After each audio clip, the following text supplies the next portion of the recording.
Hello everyone! Welcome to my channel. This is PJ Ortega and you're watching another episode of the Diary of a Social Climber. How's everyone doing? I hope everyone is doing great and I hope everyone's healthy. I'm hoping that as you're watching this, you're safe, you're healthy, healthy at home. So ayan, I am your quarantine queen and this is the Enhanced Community Quarantine Search for the Best LGU 2020. So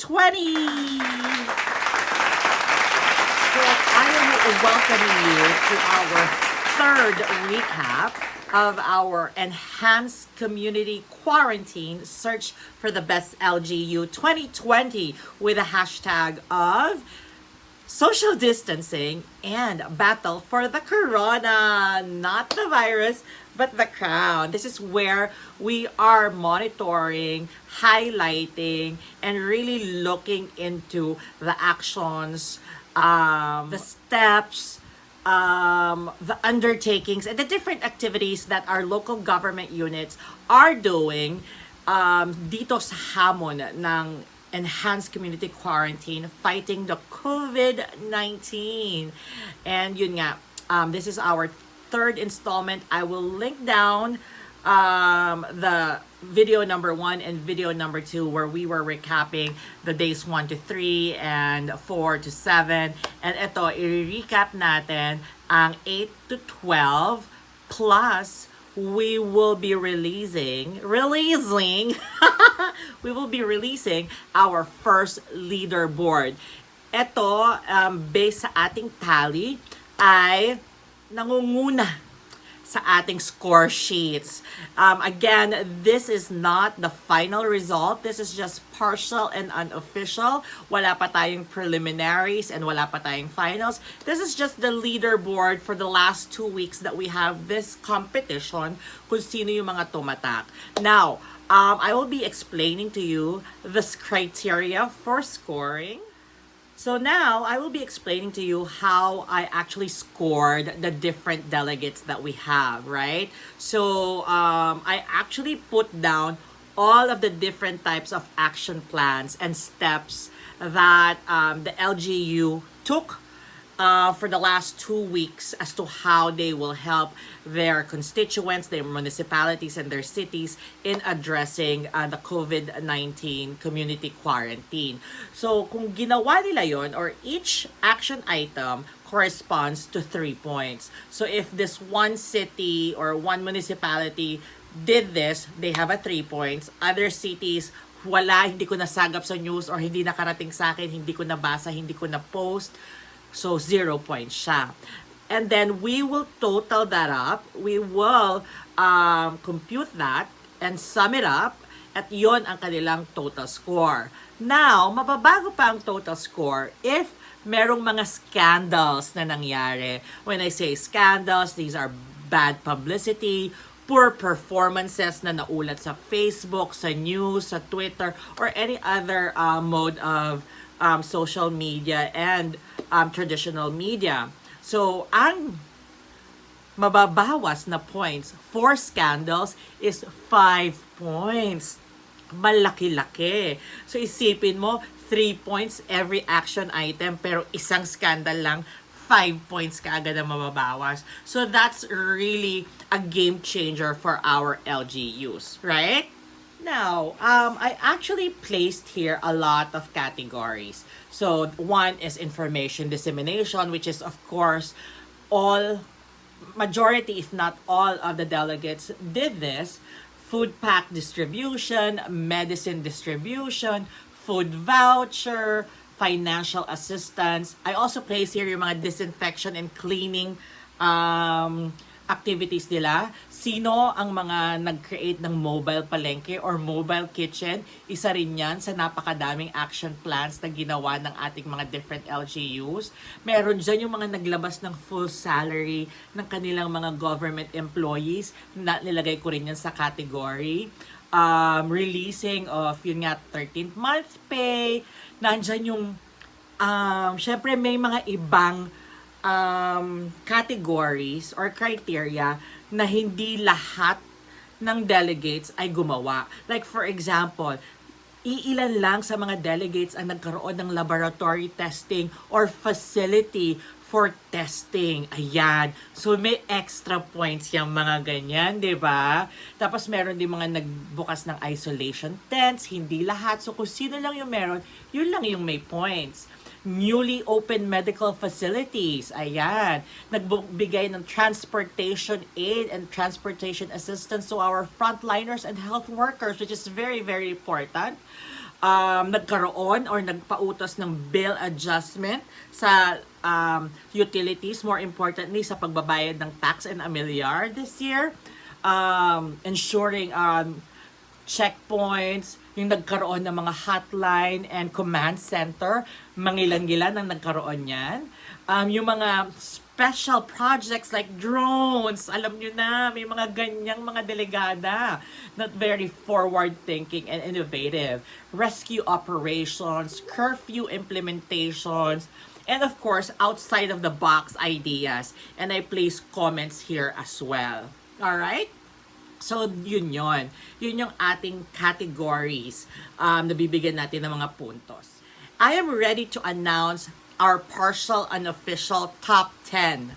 Alright, so this is partial unofficial. Hindi pa to yung finalist. This is just for the leaderboard for the first 2 weeks of our enhanced community quarantine search for the best LGU. But before that, I would like to make mention a lot of our candidates coming from the provinces, specifically the North and the Caribbean, South and the land down under. Ayan, marami silang mga innovations na ginagawa. Katulad ng yung mga vegetables, seafood, prutas, ang mga pinamimigay. Meron din tayo, for example, our delegate from Pandi, Bulacan, sa kanya nagsimula yung process na kailangan maglabas ng upuan, ilalagay sa upuan ang mga relief packs or food packs na ibibigay ng gobyerno at bawal ka lumabas habang nagdi-distribute sila nun. So it really secures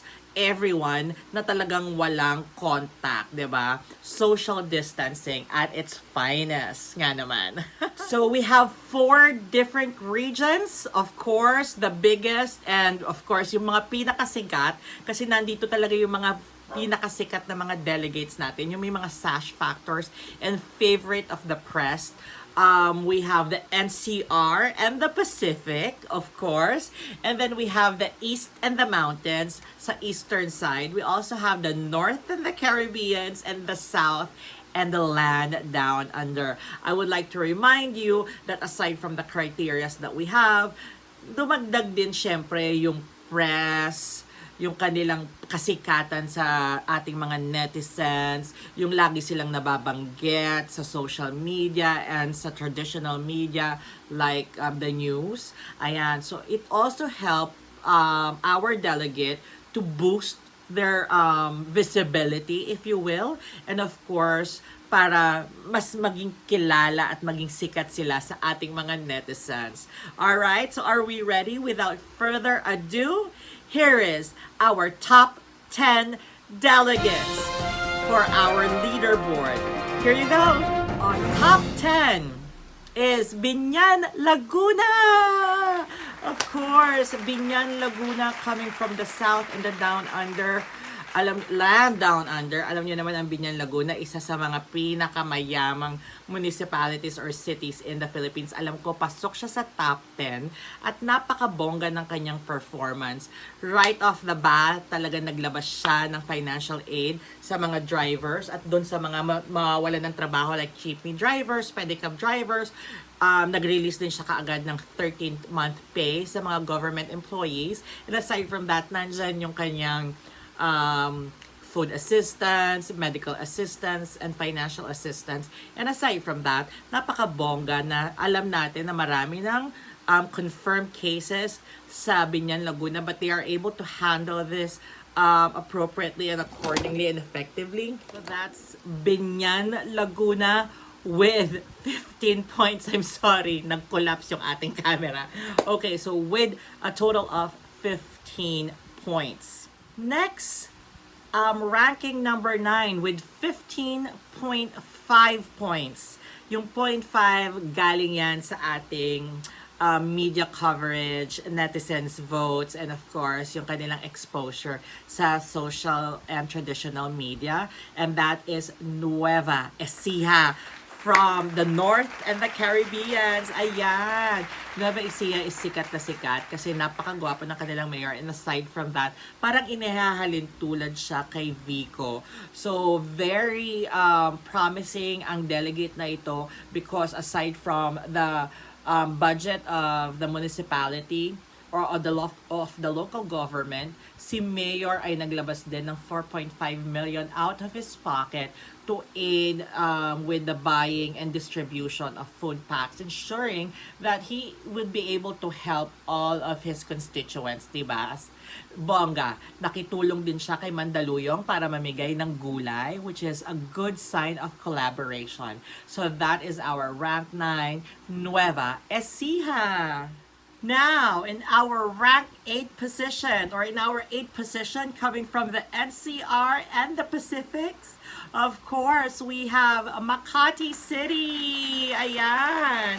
Ang napakamaganda sa Makati is aside from, of course, the food packs, the financial aid, the disinfection, nagkaroon sila ng newly opened medical facility that would aid in handling PUIs and PUMs. And aside from that, napabilib talaga nila ako sa kanilang hotline and command center na feature yan sa news, sa TV, at doon talaga ako napabilib ni Makati. Ayan, so Makati is ranked number 8. Now, going to rank number 7, we have a delegate from the South and the land down under, and none other than Carmona Cavite. Ayan, I'm so proud of Carmona Cavite. Aside from being ranked 7 or ranked 8 sa most richest municipalities here in the Philippines, very innovative ang mayor ng Carmona Cavite because aside from the disinfection, the food packs, and the financial aids, sa news, alam ko na isa sa pinakaunang nag-create ng mobile palengke, hindi mobile kitchen, mobile palengke na maghahatid ng mga grocery and vegetable products sa bahay-bahay. And what's nice is that when the municipality of Carmona was put on lockdown because of a confirmed case, umaksyon kaagad ang ating mayor, ang ating delegada from this municipality. Nag-lockdown talaga sila, nag-strict sa curfew, and aside from that, he used drones para to monitor the movement of the people. At talagang kinakasuhan niya ang lumalabag sa curfew. Di ba bongga? And, ayan na. Malapit na tayo sa top 5. On our 6th place, we have a delegate from the NCR and the Pacifics. Of course, we have Mandaluyong, our delegate from Mandaluyong City. So Mandaluyong garnered 18.5 points. Ang bongga kay Mandaluyong is yun nga, yung collaboration with Nueva Ecija.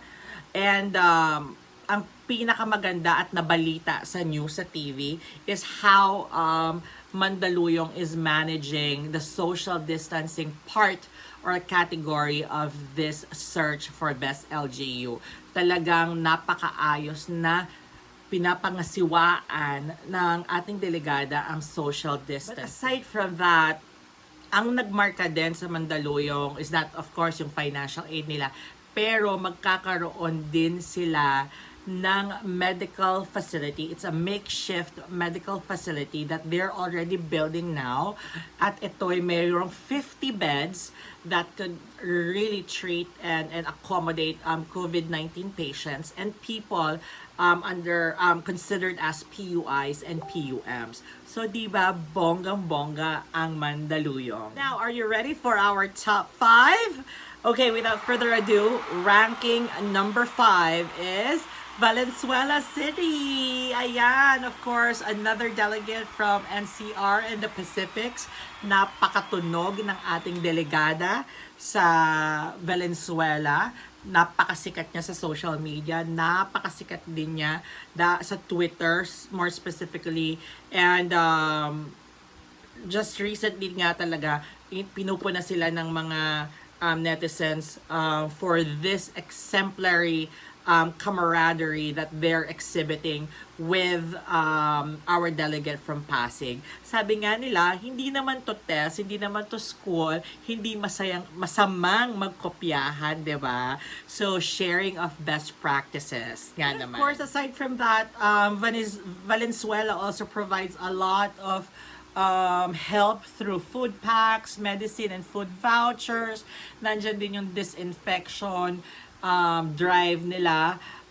Isolation tents, meron din sila. So, napakabongga talaga ng delegadang ito at deserve niya ang mag-rank number 5. Now, ranking number 4 is one of the most famous, napakatunog, darling of the press, darling of the media, another delegate from the NCR and the Pacifics, none other than Manila with 21 points. Well, alam niyo naman, our delegate from Manila is very famous to begin with.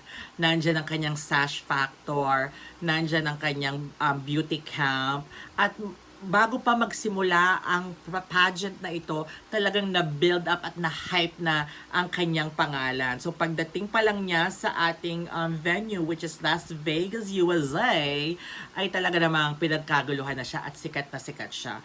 So this delegate is ranking number 4 right now, at ang kanyang mga exemplary action plans is, of course, one is saving our street dwellers. Napakaganda ng kanyang initiative of saving those who are living in the streets, putting them on temporary shelters. Meron din siyang isolation tents. Nagbukas din siya ng newly opened medical facility sa Santa Ana Hospital. Nag-provide din siya ng transportation for our frontliners and health workers. Napakadaming ginawa ng ating delegada from Manila. Aside from that, patuloy ang kanyang pamimigay ng ayuda sa kanilang lugar. At talaga namang na-highlight ang disiplina ng mga tao sa Manila, knowing na, di ba, Manila has a reputation of being magulo, being so crowded, but the delegate of Manila, coming from Manila, was able to control the crowd and provide food packs, medicine, and financial assistance to the constituents effectively. Now, let's go to our third place. Our third place garnered a score of 24 points. Isa din sa pinakasikat na delegada, none other than Marikina City. Ayan, from NCR and the Pacifics as well. Marikina City is, of course, loved by the media, loved by the press, and aside from that, Marikina naman, alam nyo naman, ang delegada sa Marikina, kilalang kilala na yan na sobrang galing. Even before this pageant, napakatunog na ng kanyang pangalan. Alam ng mga tao how disciplined the people from Marikina are. Nandyan nga yung patuloy na pagbibigay ng ayuda ng Marikina. But aside from that, ang isang tumatak coming from Marikina is yung kanyang molecular testing facility. Though hindi siya na-approve recently, but according to the mayor and according to the delegate, hindi sila titigal. Maghahanap sila ng isang building. Kung building ang problema, they will create a building or they will look for a building para lang matuloy ang kanilang testing facility, which is very, very good. Sikat ng bayang ito, ng delegadang ito, dahil talagang sinusunod nila ang social distancing.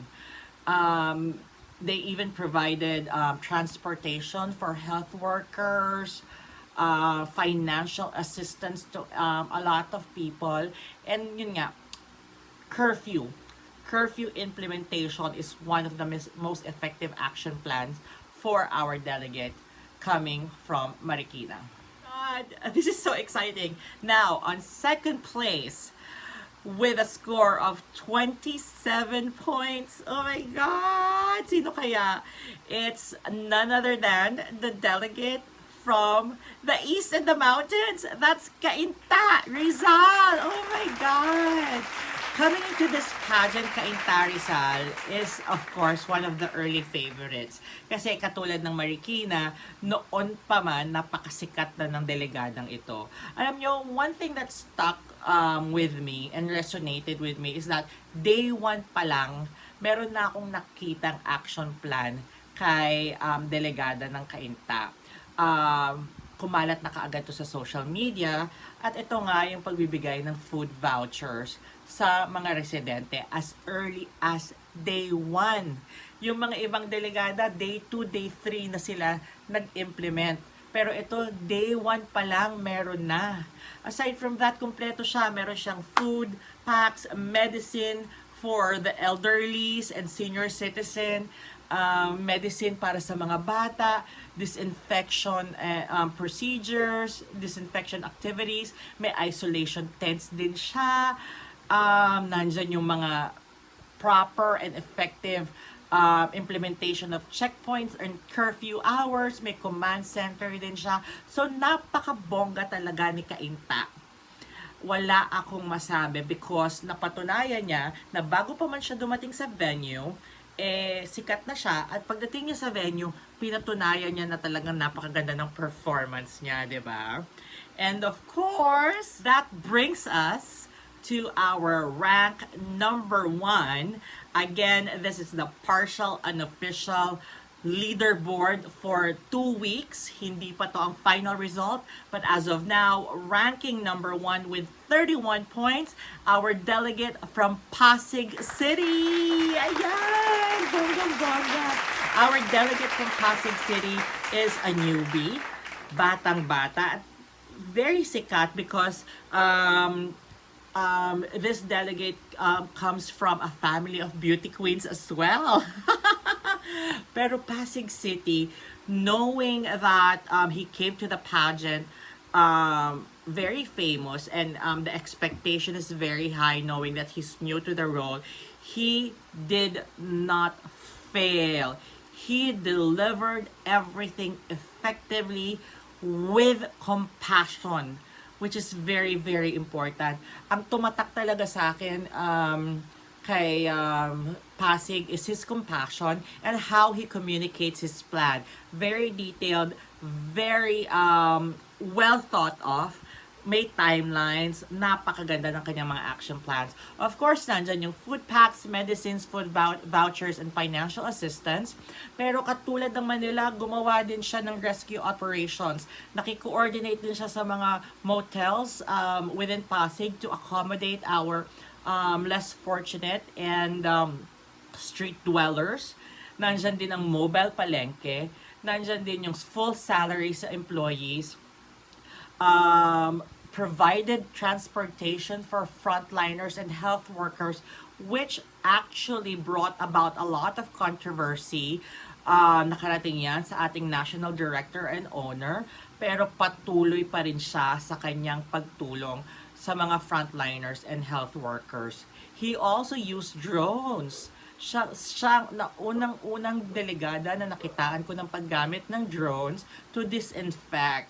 Diba? Nandiyan din ang effective rescue operations niya, implementation of curfew hours, and wala siya talagang scandals and everything. Ayan. So, those are our top 10, tama.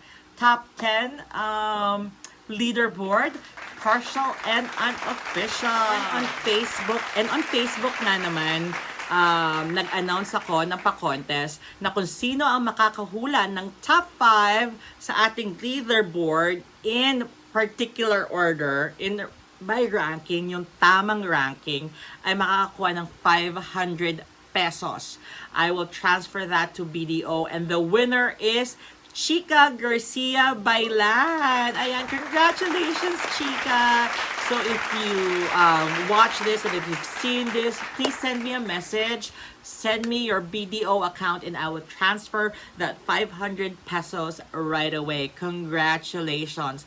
Tama ang kanyang hula na Pasig, Cainta, Marikina, Manila, and Valenzuela. Ayan! I would like to make mention na, of course, meron tayong leaderboard, meron din tayong mga El Tocuyo Awards. When you say El Tocuyo, ito yung mga sikat. Ito yung mga akala mo matutunog ang pangalan. Ito yung akala mo magpe-perform well. Well, they are performing well, pero medyo nahaluan ng mga scandals and bad publicity. Nandyan, of course, Quezon City. 15 points ang nabawas kay Quezon City. So, meaning to say, tatlong klaseng scandals ang nakasalihan niya. Kaya 15 points. Kasi 5 point each, di ba? 5 points each ang mababawas kada scandal or controversy. So, nabawasan siya ng 15. Si Las Piñas, nabawasan din. Sino pa ba mga nabawasan? Si San Juan, nabawasan din. I know for a fact, nabawasan si San Juan. Si Antipolo, nabawasan din.